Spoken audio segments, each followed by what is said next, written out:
Peter and Sarah. Now, I'm not going to waste any time.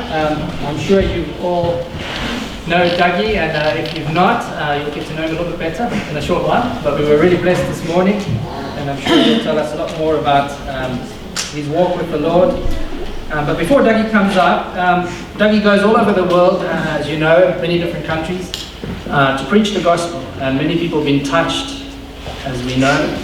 And it's just a wonderful privilege for us as a church to be part of that in a small way. So I'll just throw it out there for all of us tonight. If you feel it's laid upon your heart, and the Lord puts it upon your heart to bless Dougie in the ministry that he does, he just goes with a backpack wherever he goes, wherever the Lord leads him. And of course we know traveling costs money and all those things. And he just looks unto the Lord. But it is our wonderful opportunity for us and a privilege for us to be part of that in some shape or form. So if you feel led, while Dougie's speaking tonight, and you feel led to bless him financially, after the service, there's the box just outside the pillar there. There's some envelopes. All you need to do is put whatever you want to put in there, put in an envelope right there, Dougie March, and we'll be absolutely sure to pass it on to Dougie. So I leave that for you. Let's give Dougie a warm welcome tonight.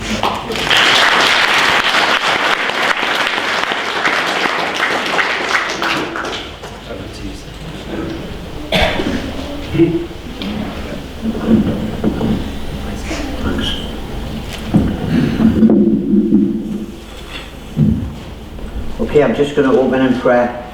Father, thank you for tonight. I thank you for the people that have come, Lord. I thank you that you were here before we got here, Lord, and you'll be here when we go tonight, Lord. You're all over the world, Lord. You're a all-knowing God. You're all over the world, and your message, Lord, is a message of love, that you love the world so much that you sent Jesus into the world to die on that cross in our place. And I just pray tonight, Lord, that you'll come and presence yourself with and help, Lord, to understand what you're trying to say. And I ask this in Jesus' name. Amen. Amen. Okay, so I just want to say thanks to the guys for turning up tonight at the back there. It's good to see you. Even a Geordie amongst them. We've got this saying, wherever you go, you'll meet a Geordie. So, you know, I'm from Newcastle. I'm from Baker. It's sort of the posh end of Newcastle, you know.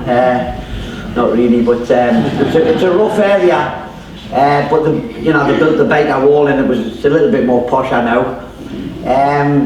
You know, my earliest memories of when I grew up was a father who was a good provider financially, although my pocket money was normally stopped. But you know, he provided the other things, you know, food and a roof over my head, and but he wasn't the type of man who was close to his children, if you know what I mean. And I grew up, well, in our house. It might not have been like this in every Geordie house, but it was seen that if your son was a bit, you know, boisterous, hitting him with a leather belt was seen to be a good thing to do. So I used to get thrashed with a belt, and I started to dislike my dad. And then I hid the Bible. I threw the belt over the fence, so that he couldn't find the belt to belt this. So then he got another belt, and it was a belt in, pocket money stopped, and locked in the bedroom after school. So you can imagine I was kind of growing up and disliking my dad, and that's a terrible thing to have to admit, because you know your parents bring you into the world. But I don't think that his dad, I think his dad was a bit heavy to him, so that's all that he knew. You know, so sometimes we've got to look at my parents and say they can only give you what they've got. And in the northeast, it wouldn't be, you know, unheard of for dads to be hard with their children, and that the children would grow up and the gangs became your dad. So in Newcastle, when I grew up, every little area had a gang with up to 100 young guys in it, and they would fight each other. North Shields would fight South Shields, Baker and Walker would fight Gateshead, the Big Lamp, they'd be fighting Scotswood, and then you know, so when they went to the match, they all came together, and it was a bit of a peace treaty, right? Peace today, and we are now all the big market bender squad. So they had this gang with about 5,000 boot boys in it. I mean, also it was just a bit of frisk. It wasn't like you didn't go out to murder anyone, you know. I mean, we nearly killed a few people, we didn't murder anyone. And we used to go to places like Millwall and fight with them, and fight with Man United and Liverpool and Chelsea. You just get stuck in, and everybody had their war wounds. And it was just a bit of frisk. That was growing up in Newcastle. And gang, yeah, the gang was the family. But then as time went on, I got into cocaine, and the drug gangs is different from the hooligan gangs. The drug gangs, it's a bit seedier.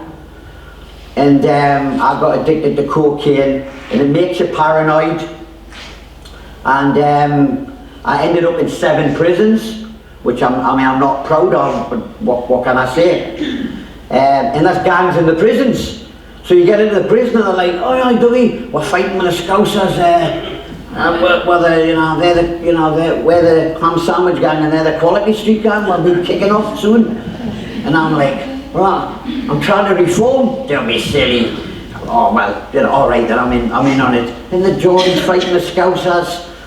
And I got to the age of 30. I've been in 7 prisons and 3 mental hospitals. So that's a pretty good CV, isn't it? A pretty bad CV. But I didn't think I was a bad guy. I usually got into fights because people were picking on me because I was little, or picking on my mates. And I wasn't looking for trouble, but I certainly got plenty of it. I took up boxing, and I got to the age of 30, and I started to look for a different way to live, because you can see that it's not working. And there's people out there all over the world, it's easy to judge them.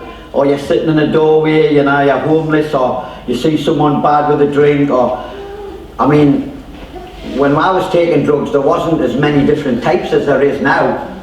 And some of the drugs, they really affect people in strange ways that I never saw. It was just snorting a bit of cocaine and, you know, ringing people up at 3 o'clock in the morning because you needed someone to talk to, you couldn't get to sleep.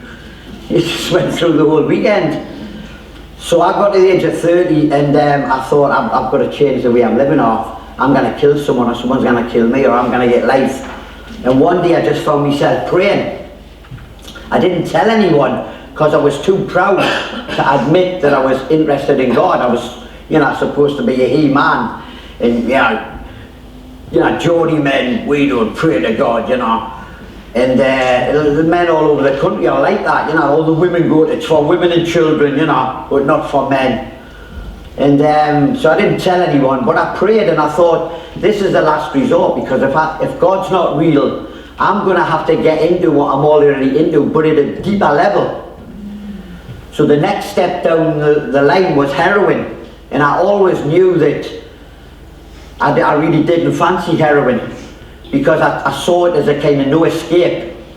You know, you get into heroin and injecting it, and so I never ever took it. I mean, I met a lot of people in my life that did take it, and they told us about it, and so I prayed a prayer, and it was a sincere prayer from my heart. And you know, in many ways that's all God's looking for from people: sincerity. Do you really want His love? Do you really want to change? Do you really want Him to help you? Because if you're sincere, you will do that. And in the Bible there's a story of the blind beggar who was begging outside of Jericho. And it says that the disciples were there, you know, sorting everything out. And one of them says, what we're going to do with Stinky? He said, who's Stinky the beggar, you know? He's begging there, and he's blind, and he's a bit smelly, and I'm sure Jesus doesn't want to talk to him. So like, well, can you not like shield him, you know? And he was there, and he was like, what's the story, what's going on? Jesus Nazareth's coming to town. And he just went, Jesus Nazareth, oh, I wonder if he'll pray for us and I'll get a miracle. So I said, oh, he's getting nearer, oh, here he is. You better shut up before you start. And he was like there, you know, blind. And then he's getting closer, and the guy starts shouting, Jesus, please have mercy on me. And they were like, shut up, shut up. you know, I'll hit you with a rock or something, you know, put in the bushes. No, behave. But he was desperate. And so as Jesus gets closer, he's shouting and they couldn't shut him up. And Jesus, and all the crowd was shouting, obviously.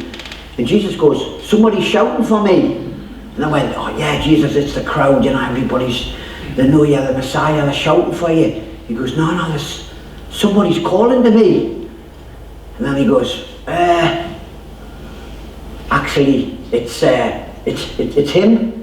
And he's like, let you, Jesus, please have mercy on him, you know. And Jesus says, bring him to me. So they bring him to him, and they say, he says to him, what do you think it would be a bit of a silly question? He's a blind man. He asks him, what do you want us to do for you? I played with a blind man once, and I said, he said, what are you doing? I said, I'm praying for you to get your sight back. He went, get your hand up at me. I don't want prayer. I said, why not? He says, I'll lose my benefit. I said, your benefit? He went, keep away from me. You people, I've been warned about you people. So Jesus is questioning, what do you want us to do? He says, that I would get my eyesight back. And you know what the Lord said to me about that? Jesus heard this blind, the beggar was called Bartimaeus, he heard his heart. You know, because everybody was shouting, but he said, no, there's somebody shouting. It's a different type of shout. It was coming from his heart. So I just want to say to you tonight that God hears the cry of your heart. You may have never said things to certain people, even, you know, I mean, I've never been married, so I could be wrong here, so, you know, like, just give us a bit of grace. But I believe you can be lonely in marriage. That one partner doesn't tell everything to the other one in case the other one might hold it against them or not love them anymore. So this beggar is crying out to Jesus from his heart, and Jesus hears his heart cry. And I just want to say tonight that Jesus hears your heart cry. You might never have told anyone that, you know, you're looking for God, or you're looking for more of God, or you want to be a missionary, or, you know, whatever. And but Jesus hears your heart, and that's a beautiful thing, that the creator of heaven and earth is listening to little old me, little old you, or little young you, you know. He's listening, and he hears you. And you know, like today, life is so busy. It's like, is anybody interested in me anymore? You've got thousands of followers on Twitter and Facebook and all that, but they're not real. Are they real friends? They're just people. You say one thing that they don't like, and they don't like you anymore. I don't know what they put on. Do they put a funny face on or what? Or, you know, it's so shallow. And Christianity is meant to be a deep thing.